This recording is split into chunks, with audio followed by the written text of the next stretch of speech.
Bawal ba kamo? Bawal ba to? Bawal bang patatim? Ayan, tignan mo akong bawal.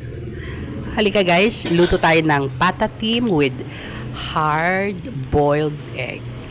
Yan, sarap po.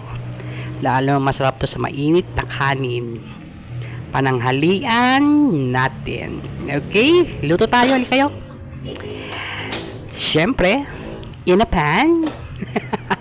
Pag sumasamahin lang natin mga ingredients, bato-bato nyo lang yung pata. Hugasan nyo lang na malinis yan. Pag samasamahin, pero you could sear it if you want to. Then, unahin natin ng, syempre, ang magpapabango sa lahat or sa pata would be garlic. Yan. Pak! Then, whole pepper. Yan. Pwedeng, durog.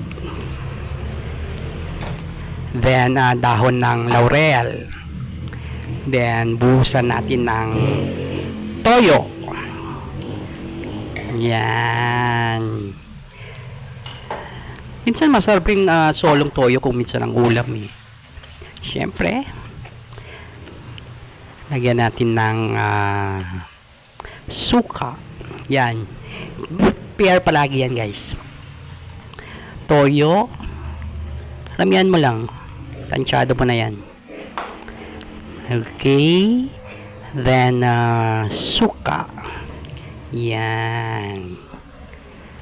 For a little acidity. To balance all the taste. Saltiness, sourness. Maglalagay tayo ng sweetness. Of course, we add up sugar. 2 scoop lang ng sugar yan. Timplado na yan. I guarantee you guys. Kahit hindi nyo tikman, timplado na yan. Pero tikman nyo pa rin.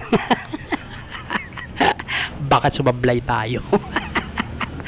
Tikim-tikim rin. Yan. Paglagay nyo lahat ng mga yan, syempre, ang magpapalambot sa pata, sangkatutak na tubig.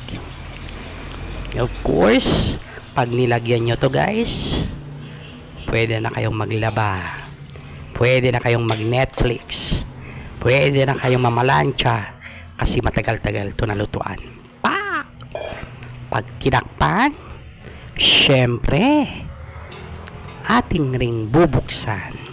Hayan na, luto na ang patatim. Sarap niyang tignan, no? Lambot-lambot, lasog na lasog. Ngayon, sabihin mo, bawal ba to? Okay, there you have it. Luto na ang patatim.